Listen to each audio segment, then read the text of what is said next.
subtract my age from the buy this car to drive to work to pay for this car, buy this car to drive to work. Welcome to Yellow Brick Road. I am Jordan, and today I'm just going to do a little thing on my opinion with Trump pulling troops out of Syria. But first, please consider donating the Devon's Journey to Recovery GoFundMe link down there in the description box. Click that link, read the story, check out the other donations, and make a donation yourself. There's a minimum of $5. Thank you, Rob B. So yeah, $5 and up. Any amount after that will help out. It's not for us, it's for charity, so please donate. Devon's Journey to Recovery GoFundMe link down there in the description box. All right. So, Trump made an announcement that he's going to pull troops from northern Syria. And, I'm not an expert, but this is the type of narrative I'm seeing, from other people. You have one point in the right direction. There you go. The top picture you'll see more of the Democratic leaning. They'll say this narrative of protecting the Kurds. See, when the U.S. troops move out, they expect Turkey to move in. And Turkey and the Kurds, I guess, have a beef. And the things I'm hearing is that Turkey's just going to wipe out those Kurds, the soldiers there, which people are saying have helped fight ISIS. That's what I'm hearing. Not an expert, I'm just saying. And you have the other narrative, which is, the Democrats are pissed off because Trump's pulling troops out, and this is a good move by Trump to get out of war. Be an anti-interventionist. Get out of these Middle Eastern countries, and let's take those two narratives, and then you'll see them battling with each other. In a sense, you'll see, the people saying protect the Kurds are going to look at Trump as a hateful war criminal for not protecting what we consider allies in northern Syria. I sort of get that point. I sort of get that. Because if you actually look at it, Trump's narrative wasn't, to pull troops out for the sake of getting troops out of Syria. I'll get further into that. The point was to make room for Turkey to go into northern Syria, which is, I think, strategically a bad move. First, for the sake of, apparently they're going to obliterate the Kurds. Second, there's apparently ISIS that are, members of ISIS, which are held captive in northern Syria. And Turkey's not the greatest state in the sense of fighting against terrorism, as far as I understand. They're probably closer to Saudi Arabia than they are to maybe Iran, right? Iran is probably in a straight up war with ISIS, through Hezbollah, as opposed to, Turkey or Saudi Arabia, which is probably funding them through backdoors, as Ryan Dawson might say. And also very interesting, if you look at this $1 billion new arms deal with the Saudis using their petrodollar runoff to recycle on armaments from Raytheon, 670 million worth of it are on TOW missiles, anti-tank weapons. Why is the bulk of this on anti-tank weapons? They're not using that in Yemen. So one has to wonder how many of these anti-tank TOW missiles, these B-2 missiles, are going to end up in Syria, as everyone knows that Saudi Arabia has been not so secretly funding Wahhabi groups fighting in Syria with the addition of TOW missiles from the United States. All right, as far as Trump wanting to get out of Syria, I just can't trust the guy as this is some sort of anti-interventionist move. I don't see that at all. I think army generals are dictating his policy. I don't think he has one say over it one way or another, because he could have pulled him out a while ago.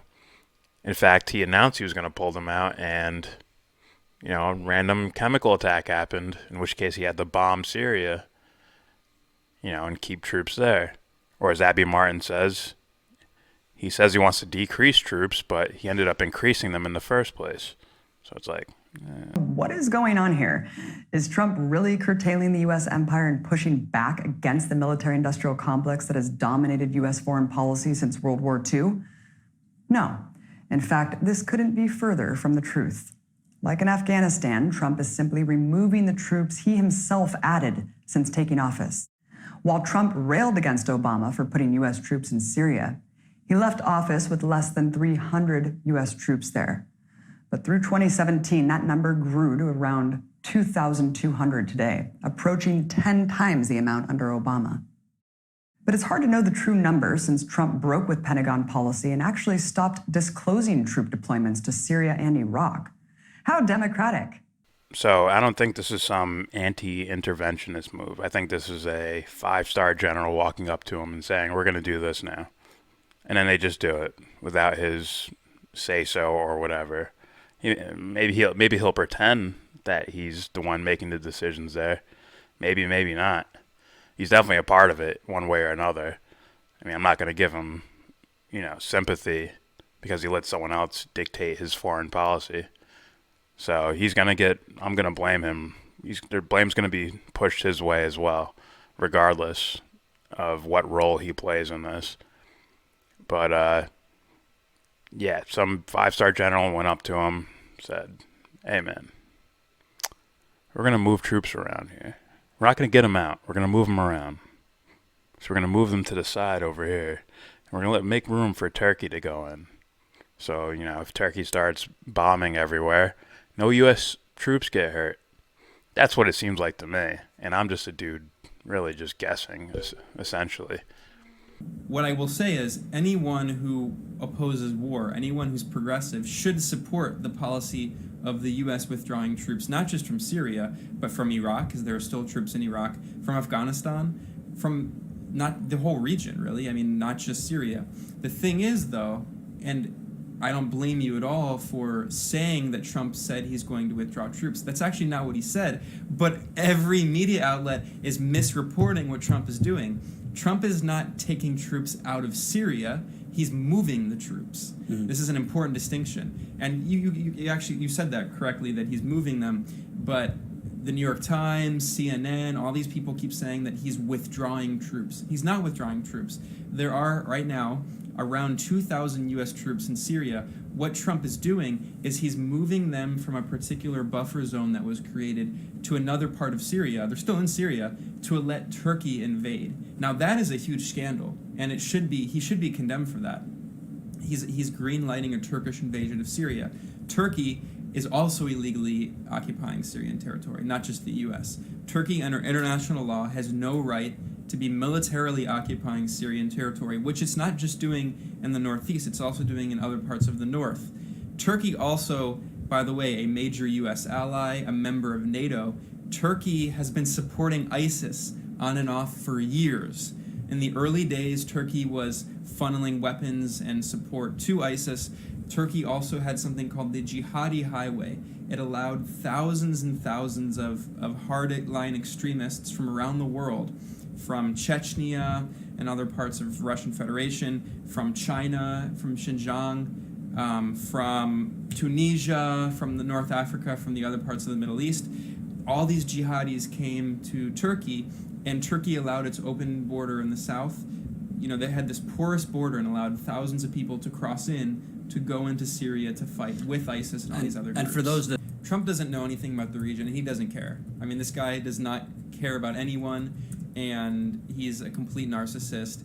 He didn't know the difference between the Quds Force and the Kurds, so he clearly doesn't know who the Kurds are, or who these U.S.-backed forces are, and he just wants to get out of the region. Now, actually, I think the impulse that as bad as Trump is, his impulse to want to leave the region is a good thing. I think absolutely we should get out of the region. But again, what he's not actually doing is withdrawing from the region. And I had this on my phone. I'll read it really quickly. Here's the New York Times. What's interesting is that the headlines always say withdraw, and then no one actually reads the fine details of the story. This is directly from the New York Times report, saying that U.S. military officials, of course, they're always anonymous officials. They're just basically the mouthpiece of the deep state. And the deep state does exist. The New York Times was reporting, U.S. military officials indicated that the 100 to 150 U.S. military personnel deployed to the area, this is the buffer zone with Turkey, would be pulled back in advance of any Turkish operation, but that they would not be completely withdrawn from Syria. That's a very important qualifier. And then they also said that there are at least 1,000, probably up to 2,000 troops that are still in Syria, and all they're doing is, quote, getting out of the way. They're not leaving, they're getting out of the way. So what's happening is that Trump and Erdogan agreed to give the green light for a Turkish invasion. There you have it. That is it from me. Please subscribe if you feel like. Comment, agree, disagree. Tell me if I'm right, if I'm wrong, send me information. I've been keeping my ear to the ground listening to what people are saying. And Ben Norton's the only one I've heard say anything that sounded close to what I was thinking. And probably, I bet Aaron Mate and Max Blumenthal are thinking the same thing, and they're going to tell Jimmy Dore, and he's going to be on that thing. I saw Kyle Kalinski's video, and I'm like, you could have did better on that one, just looking at it. But that's what I got so far. So please comment, tell me what I got wrong, what I got right. Send me information, whatever you got to do. Also, please donate to Devon's Journey to Recovery. GoFundMe link down there in the description. My arm's not even in the picture. Down there. That's right. Right below Trump's dick. Donate to Devon's Journey to Recovery down there. GoFundMe link in that description box. Down there somewhere. And with all that said, give this video a thumbs down. Say you wanna get in.